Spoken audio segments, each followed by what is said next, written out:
Elhamdülillahi Rabbil alemin ve salatu ve selamu ala Resulina Muhammedin ve ala alihi ve ashabihi ecmain. Aziz ve muhterem kardeşlerimiz, kıymetli Adanalı hemşerilerimiz, bugün Ramazan ayının son cuması, Dünya Kudüs Günü. Dünya Kudüs Günü vesilesiyle bizler de bir yılı aşkın süredir İsrail ordusu, İsrail çetesinin Müslüman kardeşlerimizin üzerine yağdırdığı bombalar, gerçekleştirdiği katliam nedeniyle meydanlardayız ve meydanlarda kalacağız.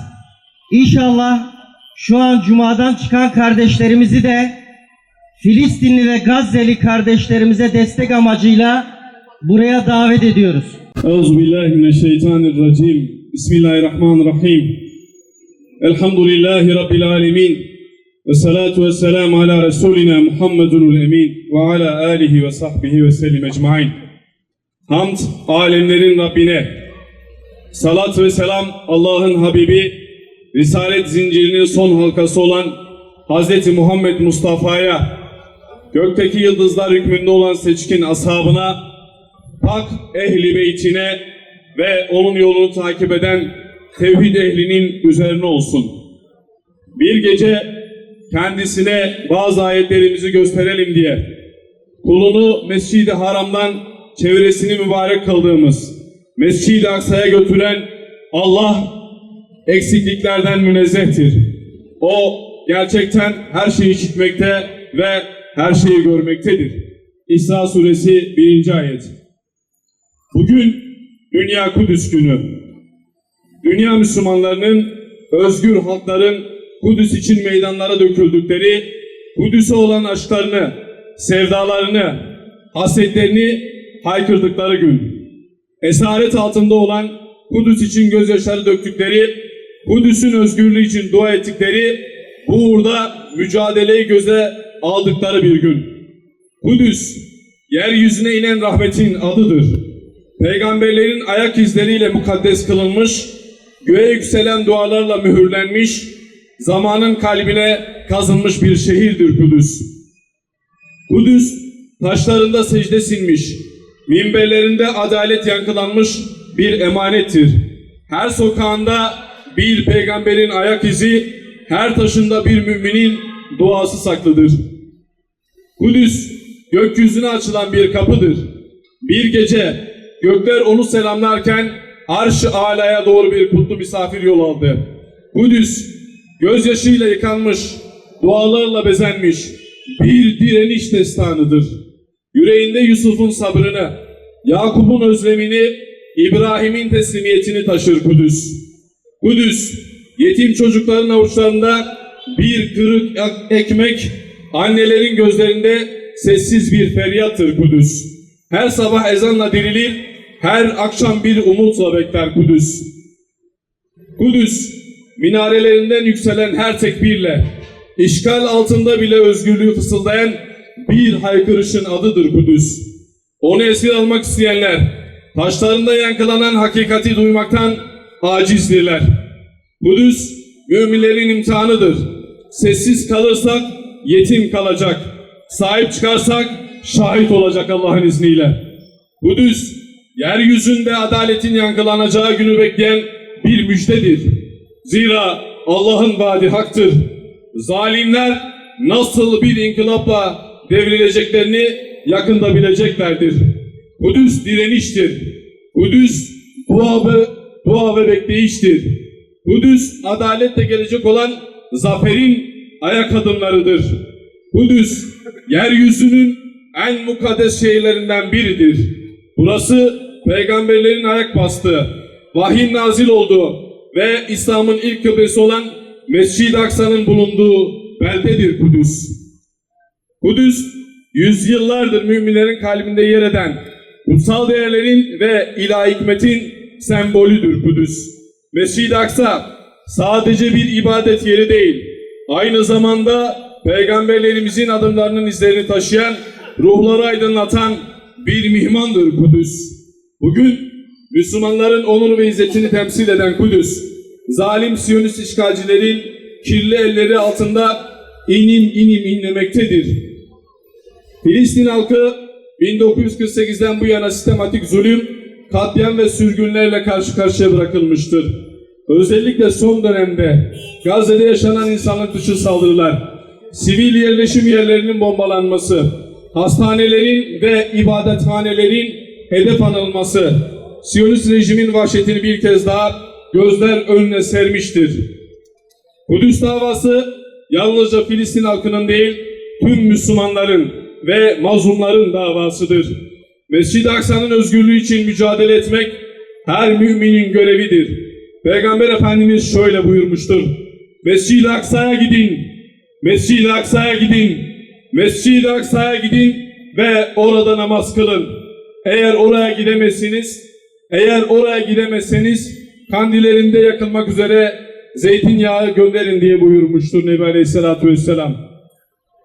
Hiç kuşkusuz Kudüs'ün kurtarılması, hiç şüphesiz Kudüs'ün kurtarılması Müslümanlar için, İslam ümmeti için dini bir görev olmakla birlikte bir varlık ve yokluk savaşıdır da. Çünkü başta Amerika olmak üzere dünyanın egemen şeytani güçlerin desteğini arkasına alan Kudüs işgalcisi Siyonist Yahudiler sadece Kudüs ve Filistin'e değil, geniş İslam coğrafyasına da gözlerini dikmiş durumdadır. Aksa tufanı sonrası yaşananlar İslam ümmetine verilmiş bir fırsat gibidir. Filistin'in kahraman evlatları Aksa tufanı ile birlikte Siyonistlere karşı büyük bir cephe açmış durumdadır. Bu cephe gittikçe daha da geniş bir coğrafyaya yayılmış bulunmaktadır. Bu cepheye koşan İslam'ın kahraman evlatları en azizlerini, büyük komutanlarını feda etmekten, kadın, erkek, çocuk on binlerce şehit vermekten bir an bile geri durmadılar. Kudüs kurtarılıncaya kadar durmayacaklarına dair Yüce Allah'a verdiği sözü tutmaktadırlar. Bizler peygamber sevdalıları ve Özgür Kudüs platformu olarak bu mukaddes cihada, ümmetin kurtuluş savaşına, Kudüs ve Filistin'in, Gazze'nin özgürlük mücadelesine her şekilde, her platformda, her ortamda canımız ve malımızla destek olacağımıza söz veriyor, asla geri durmayacağımızı dünyanın müstekbir güçlerine karşı buradan ilan ediyoruz. Bu meydandan Dünya Kudüs gününde tüm İslam dünyasına çağrıda bulunuyoruz. Zaman uyanma, zaman silkinme zamanıdır. Bir an bile gaflette kalma lüksümüz kalmamıştır artık.